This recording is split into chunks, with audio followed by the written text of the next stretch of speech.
Exodus chapter 12. The Lord said to Moses and Aaron in Egypt, "This month is to be for you the first month of your year. Tell the whole community of Israel that on the 10th day of this month, each man is to take a lamb for his family, one for each household. If any household is too small for a whole lamb, they must share one with their nearest neighbor, having taken into account the number of people there are. You are to determine the amount of lamb needed in accordance with what each person will eat. The animals you choose must be year-old males, without defect, and you may take them from the sheep or the goats. Take care of them until the 14th day of the month, when all the members of the community of Israel must slaughter them at twilight. Then they are to take some of the blood and put it on the sides and tops of the door frames of the houses where they eat the lambs. That same night they are to eat the meat roasted over the fire, along with bitter herbs and bread made without yeast. Do not eat the meat raw or boiled in water, but roast it over a fire, with the head, legs, and internal organs. Do not leave any of it till morning. If some is left till morning, you must burn it. This is how you are to eat it, with your cloak tucked into your belt, your sandals on your feet, and your staff in your hand. Eat it in haste. It is the Lord's Passover. On that same night, I will pass through Egypt, and strike down every firstborn of both people and animals, and I will bring judgment on all the gods of Egypt. I am the Lord. The blood will be a sign for you on the houses where you are, and when I see the blood, I will pass over you. No destructive plague will touch you when I strike Egypt. This is a day you are to commemorate. For the generations to come you shall celebrate it as a festival to the Lord, a lasting ordinance. For 7 days you are to eat bread made without yeast. On the first day remove the yeast from your houses, for whoever eats anything with yeast in it from the first day until the 7th must be cut off from Israel. On the first day hold a sacred assembly, and another one on the 7th day. Do no work at all on these days, except to prepare food for everyone to eat. That is all you may do. Celebrate the festival of unleavened bread, because it was on this very day that I brought your divisions out of Egypt. Celebrate this day as a lasting ordinance for the generations to come. In the first month you are to eat bread made without yeast, from the evening of the 14th day until the evening of the 21st day. For 7 days no yeast is to be found in your houses, and anyone, whether foreigner or native-born, who eats anything with yeast in it, must be cut off from the community of Israel. Eat nothing made with yeast. Wherever you live, you must eat unleavened bread." Then Moses summoned all the elders of Israel and said to them, "Go at once and select the animals for your families and slaughter the Passover lamb. Take a bunch of hyssop, dip it into the blood in the basin, and put some of the blood on the top and on both sides of the doorframe. None of you shall go out of the door of your house until morning.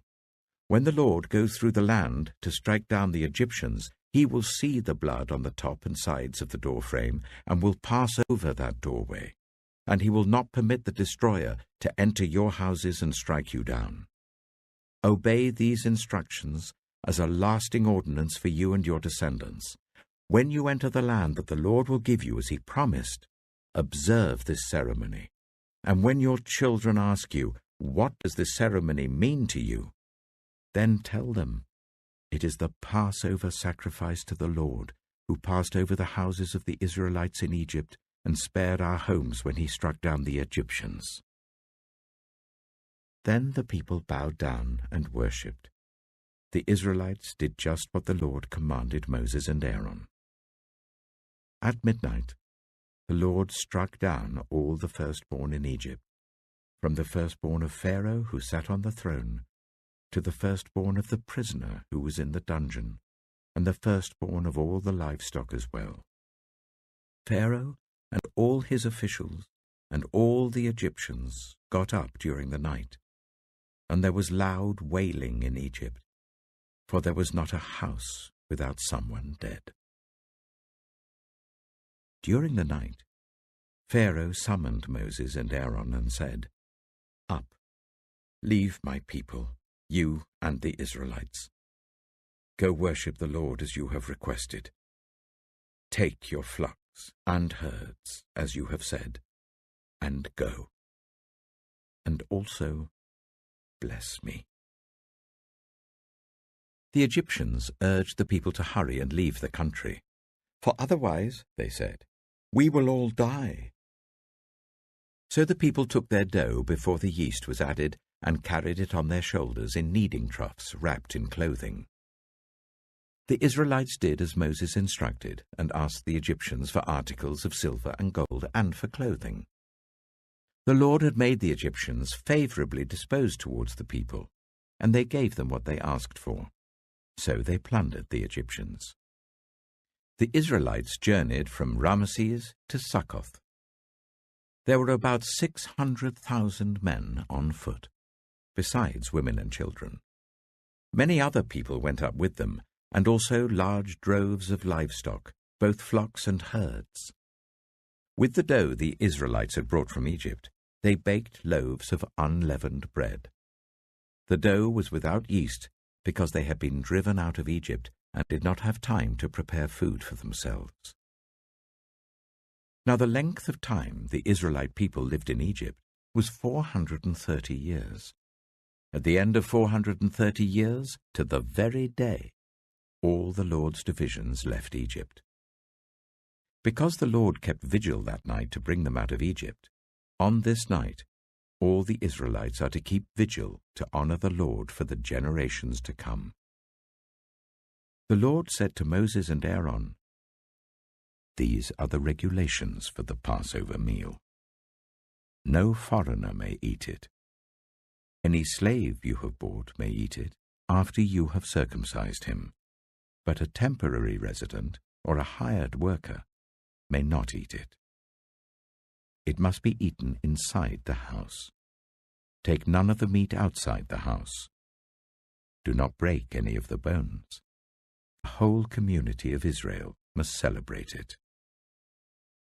A foreigner residing among you who wants to celebrate the Lord's Passover must have all the males in his household circumcised.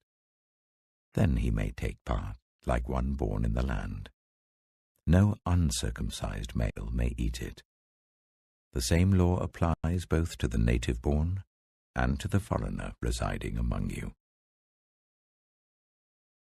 All the Israelites did just what the Lord had commanded Moses and Aaron, and on that very day the Lord brought the Israelites out of Egypt by their divisions. Exodus chapter 13. The Lord said to Moses, "Consecrate to me every firstborn male. The first offspring of every womb among the Israelites belongs to me, whether human or animal." Then Moses said to the people, "Commemorate this day, the day you came out of Egypt, out of the land of slavery, because the Lord brought you out of it with a mighty hand. Eat nothing containing yeast. Today, in the month of Aviv, you are leaving. When the Lord brings you into the land of the Canaanites, Hittites, Amorites, Hivites, and Jebusites, the land he swore to your ancestors to give you, a land flowing with milk and honey, you are to observe this ceremony in this month. For 7 days eat bread made without yeast, and on the 7th day hold a festival to the Lord. Eat unleavened bread during those 7 days. Nothing with yeast in it is to be seen among you, nor shall any yeast be seen anywhere within your borders. On that day tell your son, I do this because of what the Lord did for me when I came out of Egypt. This observance will be for you like a sign on your hand and a reminder on your forehead that this law of the Lord is to be on your lips. For the Lord brought you out of Egypt with his mighty hand. You must keep this ordinance at the appointed time, year after year. After the Lord brings you into the land of the Canaanites and gives it to you, as he promised on oath to you and your ancestors, you are to give over to the Lord the first offspring of every womb. All the firstborn males of your livestock belong to the Lord. Redeem with a lamb every firstborn donkey. But if you do not redeem it, break its neck. Redeem every firstborn among your sons. In the days to come, when your son asks you, "What does this mean?"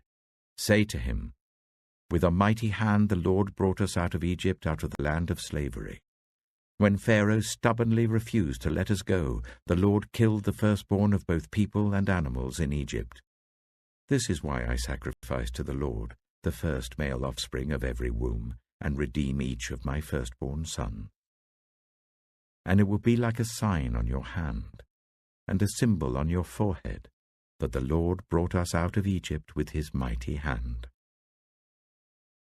When Pharaoh let the people go, God did not lead them on the road through the Philistine country, though that was shorter. For God said, if they face war, they might change their minds and return to Egypt. So God led the people around by the desert road towards the Red Sea. The Israelites went up out of Egypt ready for battle. Moses took the bones of Joseph with him, because Joseph had made the Israelites swear an oath.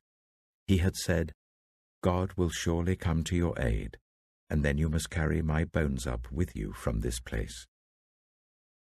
After leaving Suchet, they camped at Etham on the edge of the desert.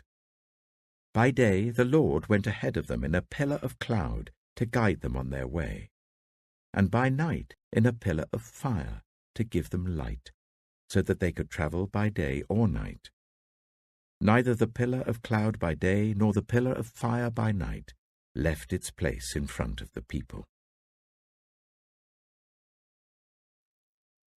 Matthew chapter 18. At that time the disciples came to Jesus and asked, "Who then is the greatest in the kingdom of heaven?" He called a little child to him and placed the child among them, and he said, "Truly I tell you, unless you change and become like little children, you will never enter the kingdom of heaven. Therefore, whoever takes the lowly position of this child is the greatest in the kingdom of heaven. And whoever welcomes one such child in my name welcomes me. If anyone causes one of these little ones, those who believe in me, to stumble, it would be better for them to have a large millstone hung round their neck and to be drowned in the depths of the sea.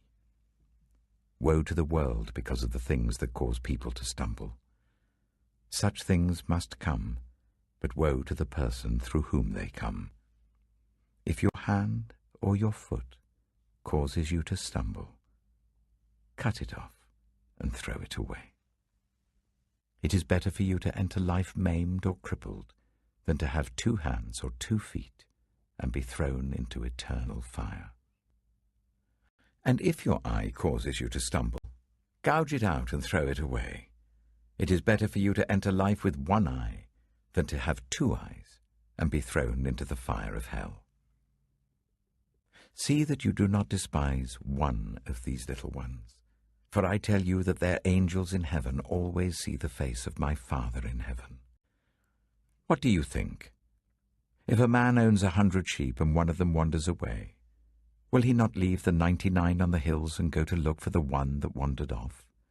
And if he finds it, truly I tell you, he is happier about that one sheep than about the 99 that did not wander off. In the same way your Father in heaven is not willing that any of these little ones should perish. If your brother or sister sins, go and point out their fault, just between the 2 of you. If they listen to you, you have won them over. But if they will not listen, take 1 or 2 others along, so that every matter may be established by the testimony of 2 or 3 witnesses. If they still refuse to listen, tell it to the church. And if they refuse to listen even to the church, treat them as you would a pagan or a tax collector. Truly I tell you, whatever you bind on earth will be bound in heaven, and whatever you loose on earth will be loosed in heaven. Again, truly I tell you, that if 2 of you on earth agree about anything they ask for, it will be done for them by my Father in heaven. For where 2 or 3 gather in my name, there am I with them. Then Peter came to Jesus and asked, Lord, how many times shall I forgive my brother or sister who sins against me? Up to 7 times? Jesus answered, I tell you, not 7 times, but 77 times. Therefore the kingdom of heaven is like a king who wanted to settle accounts with his servants. As he began the settlement, a man who owed him 10,000 bags of gold was brought to him. Since he was not able to pay, the master ordered that he and his wife and his children and all that he had be sold to repay the debt. At this, the servant fell on his knees before him. Be patient with me, he begged, and I will pay back everything. The servant's master took pity on him, cancelled the debt, and let him go. But when that servant went out, he found one of his fellow servants who owed him 100 silver coins. He grabbed him and began to choke him. Pay back what you owe me, he demanded. His fellow servant fell to his knees and begged him, Be patient with me, and I will pay it back. But he refused. Instead, he went off and had the man thrown into prison until he could pay the debt. When the other servants saw what had happened, they were outraged and went and told their master everything that had happened. Then the master called the servant in. You wicked servant, he said. I cancelled all that debt of yours because you begged me to. Shouldn't you have had mercy on your fellow servant, just as I had on you? In anger, his master handed him over to the jailers to be tortured until he should pay back all he owed. This is how my heavenly Father will treat each of you unless you forgive your brother or sister from your heart. Psalm 25. In you, Lord, my God, I put my trust. I trust in you. Do not let me be put to shame, nor let my enemies triumph over me. No one who hopes in you will ever be put to shame, but shame will come on those who are treacherous without cause. Show me your ways, Lord. Teach me your paths. Guide me in your truth and teach me. For you are God, my Saviour, and my hope is in you all day long. Remember, Lord, your great mercy and love, for they are from of old. Do not remember the sins of my youth and my rebellious ways. According to your love, remember me, for you, Lord, are good. Good and upright is the Lord. Therefore he instructs sinners in his ways. He guides the humble in what is right and teaches them his way. All the ways of the Lord are loving and faithful towards those who keep the demands of his covenant. For the sake of your name, Lord, forgive my iniquity, though it is great. Who then are those who fear the Lord? He will instruct them in the ways they should choose. They will spend their days in prosperity, and their descendants will inherit the land. The Lord confides in those who fear him. He makes his covenant known to them. My eyes are ever on the Lord, for only he will release my feet from the snare. Turn to me and be gracious to me, for I am lonely and afflicted. Relieve the troubles of my heart, and free me from my anguish. Look on my affliction and my distress, and take away all my sins. See how numerous are my enemies, and how fiercely they hate me. Guard my life and rescue me. Do not let me be put to shame, for I take refuge in you. May integrity and uprightness protect me, because my hope, Lord, is in you. Deliver Israel, O God, from all their troubles. Proverbs chapter 25. These are more proverbs of Solomon, compiled by the men of Hezekiah, king of Judah. It is the glory of God to conceal a matter. To search out a matter is the glory of kings. As the heavens are high and the earth is deep, so the hearts of kings are unsearchable. Remove the dross from the silver, and a silversmith can produce a vessel. Remove wicked officials from the king's presence, and his throne will be established through righteousness. Do not exalt yourself in the king's presence, and do not claim a place among his great men. It is better for him to say to you, "Come up here," than for him to humiliate you before his nobles. What you have seen with your eyes, do not bring hastily to court. For what will you do in the end if your neighbor puts you to shame? If you take your neighbor to court, do not betray another's confidence, or the one who hears it may shame you, and the charge against you will stand. Like apples of gold in settings of silver is a ruling rightly given. Like an earring of gold, or an ornament of fine gold, is the rebuke of a wise judge to a listening ear. Like a snow-cooled drink at harvest time is a trustworthy messenger to the one who sends him. He refreshes the spirit of his master. Like clouds and wind without rain is one who boasts of gifts never given. Through patience a ruler can be persuaded, and a gentle tongue can break a bone. If you find honey, eat just enough. Too much of it and you will vomit. Seldom set foot in your neighbor's house. Too much of you, and they will hate you. Like a club or a sword or a sharp arrow is one who gives false testimony against a neighbor. Like a broken tooth or a lame foot is reliance on the unfaithful in a time of trouble. Like one who takes away a garment on a cold day, or like vinegar poured on a wound, is one who sings songs to a heavy heart. If your enemy is hungry, give him food to eat. If he is thirsty, give him water to drink. In doing this, you will heap burning coals on his head, and the Lord will reward you. Like a north wind that brings unexpected rain is a sly tongue, which provokes a horrified look. Better to live on a corner of the roof than share a house with a quarrelsome wife. Like cold water to a weary soul is good news from a distant land. Like a muddied spring or a polluted well are the righteous who give way to the wicked. It is not good to eat too much honey, nor is it honorable to search out matters that are too deep. Like a city whose walls are broken through is a person who lacks self-control.